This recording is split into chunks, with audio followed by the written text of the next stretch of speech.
¿Y si te dijera que uno de los programas de realidad más populares de la historia no es real en absoluto? Durante más de 15 años, Pawn Stars atrajo a millones de espectadores, acumulando cientos de episodios y convirtiendo una pequeña casa de empeños de Las Vegas en una atracción mundial. A simple vista, parece sencillo. La gente entra con objetos raros, los empleados cuentan chistes, llaman a expertos y cierran tratos. Pero si empiezas a mirar más de cerca, todo empieza a parecer menos real y más una ilusión cuidadosamente controlada. Clientes falsos, conversaciones falsas, una tienda falsa, artículos falsos, expertos dudosos con antecedentes sospechosos para verificar el valor de esos artículos. Incluso la imagen de los Harrison como una familia humilde y trabajadora de clase obrera es en gran parte falsa. En este video analizamos paso a paso cómo Pawn Stars construyó esa ilusión y por qué tanta gente se la creyó. Irónicamente, la versión del elenco que todos conocemos hoy casi no existió. Al principio, a los productores no les impresionó. El productor del programa, Brent Montgomery, recuerda su primer encuentro con ellos. Salí de la casa de empeño y dije, nunca quiero volver a ir allí. Estos tipos fumaban, estaban diciendo los mismos chistes una y otra vez. En realidad, fui el cuarto productor en trabajar con ellos, y por lo tanto, ciertamente no pensé que fuera a ser un espectáculo de éxito. Además, las casas de empeño no son precisamente una mina de oro secreta llena de tesoros y objetos raros. Son negocios basados en préstamos, que a menudo tratan con personas en situaciones difíciles. No es precisamente entretenimiento de primera categoría. El concepto original, rechazado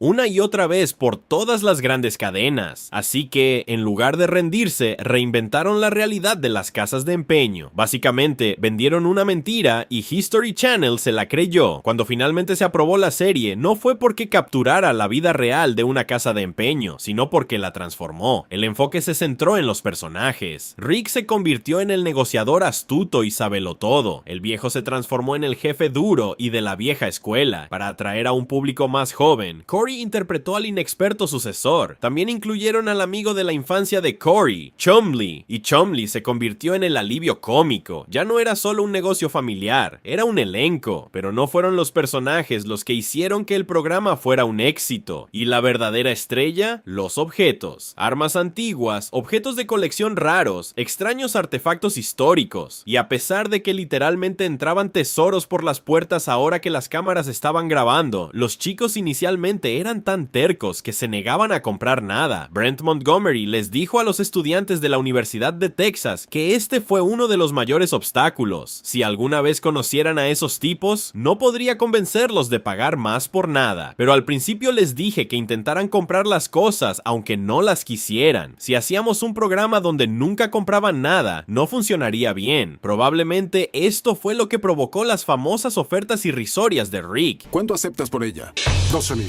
Te daré 7,000. Los Harrison no son solo una familia, sino una marca cuidadosamente construida. Los productores han admitido abiertamente que buscan personas con las que el público pueda identificarse. Siempre digo que buscamos gente realmente inteligente que realmente parezca de clase trabajadora. Ese es el elenco con el que hemos tenido éxito. Es como cuando ponen al tipo de aspecto promedio con la chica realmente guapa en los anuncios de cerveza para que quieras comprar la cerveza para poder tener la misma suerte que ese tipo. Ese es el tipo de personas que buscamos para nuestros programas de telerrealidad. Así que ahora que Rick y su familia parecen personas en las que su público objetivo puede confiar, ahora es el momento de controlar el entorno en el que se realizan las transacciones. Lo que ves en pantalla no es la casa de empeños real, es un plató de televisión. El gerente general reveló que aproximadamente 1 de cada 100 visitantes de la casa de empeños de Las Vegas estaba allí para vender algo. De lo contrario, el personal solía sacar a los turistas de la sala de exhibición cuando llegaba el momento de filmar. En respuesta a las leyes de privacidad de Nevada y al aumento del tráfico, los Harrison no podían seguir dependiendo de su tienda original. Lo que queda no es una negociación casual entre cliente y dueño, sino una producción montada, cuidadosamente filtrada y editada para parecer auténtica. Este entorno controlado quedó al descubierto accidentalmente cuando un vendedor documentó en secreto toda su visita cita con una cámara oculta. Un hombre llamado Andrew Wilson subió posteriormente un video explicando lo que realmente sucede cuando intentas vender algo en el programa. Llevó una lonchera metálica Rambo de 1985 con la esperanza de cerrar un trato y tal vez salir en pantalla. Pero mientras recorría el edificio, se hizo evidente que no se trataba de una casa de empeños común y corriente. Vale, entonces es cuando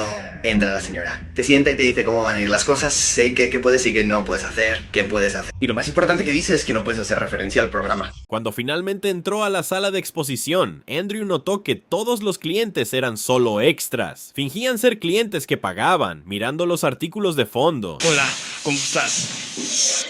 ¿Cómo estás? Muy bien. Tienes tengo una fiambrera Rambo original de 1085. Rambo. Es increíble. La incomodidad y la rigidez de las interacciones desaparecen casi por completo una vez que ves la edición final. Paul Newman iba a interpretar a Rambo. Y de repente, de la nada, Stallone escribe, dirige, paga y produce Rocky. Todas esas cosas que dicen como Corey Shamley actúan como, sí, hicieron esto. Y es como si en realidad no supieras estas cosas. Lo buscaste 5 minutos antes de que saliéramos aquí. Se supone que debe parecer que entro y es natural y todo. Y para aquellos que aún no lo sepan, no es así.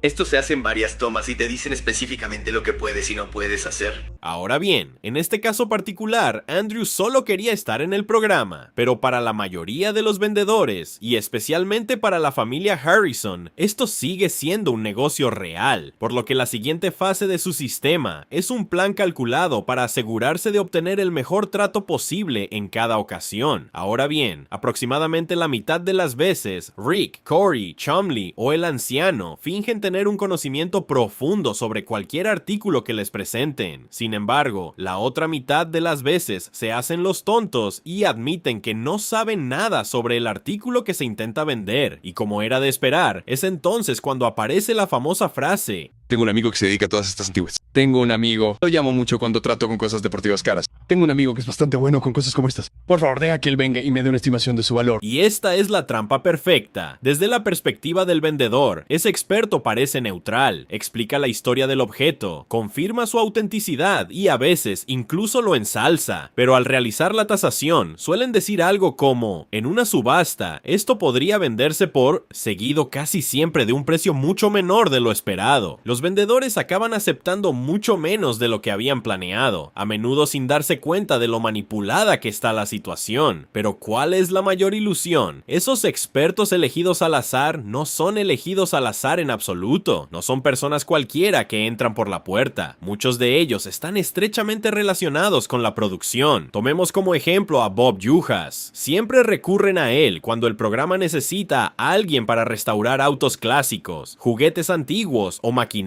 vieja. Esto es coleccionable porque es muy raro. Si se hace correctamente, bien hecho, a partir de $5,000. Y así, deberías estar contento de irse a casa por $800. No es que esté disponible por casualidad, es parte de la fórmula. Bob no solo es un experto en dar nueva vida a objetos desechados, sino que también es un actor que apareció en un par de episodios de American Restoration y Mystery Diners. Así que, llamarlo un experto completamente imparcial, eso es exagerado. Los negocios privados de estos expertos o amigos se benefician tanto del programa que casi se podría suponer que tienen algún tipo de contrato, y uno de los amigos de Rick podría haber filtrado accidentalmente información sobre esto. Sean Rich era uno de los expertos más reconocidos del programa. Apareció en más de 50 episodios, especializándose en armas y armaduras antiguas. Pero de repente desapareció. Cuando un fan se puso en contacto con él para preguntarle por qué había desaparecido, su respuesta fue reveladora. Desafortunadamente, para resumir, la productora y History Channel querían que firmara un acuerdo de exclusividad para controlarme, controlar mi negocio, mi futuro, mi apariencia, cómo me gano la vida para mantener a mi familia, y esperan que lo haga gratis o por muy poco dinero, sin ninguna negociación, sin garantía de ser utilizado. Ahora bien, puede que haya más en esta historia, puede que no, pero sin duda te hace preguntarte cuánto control se ejerce tras bambalinas. Y Sean no es el único cuya historia levanta sospechas. Jeremy Brown, el experto en recuerdos deportivos, trasladó su tienda más cerca de la casa de empeños porque el programa le atraía mucho clientela. tela. Parece una buena idea, ¿verdad? Excepto que su tienda empezó a recibir una avalancha de reseñas negativas. Incluso su experto en autenticación deportiva, Steve Grad, el encargado de autenticar autógrafos deportivos en el programa, acabó en los tribunales. Fue acusado de aprobar firmas falsas como si fueran auténticas. Ahora bien, para ser justos, esto no significa que todos los expertos de Pawn Stars sean unos farsantes. Ese no es el punto, pero lo que sí sugiere es que el programa está muy controlado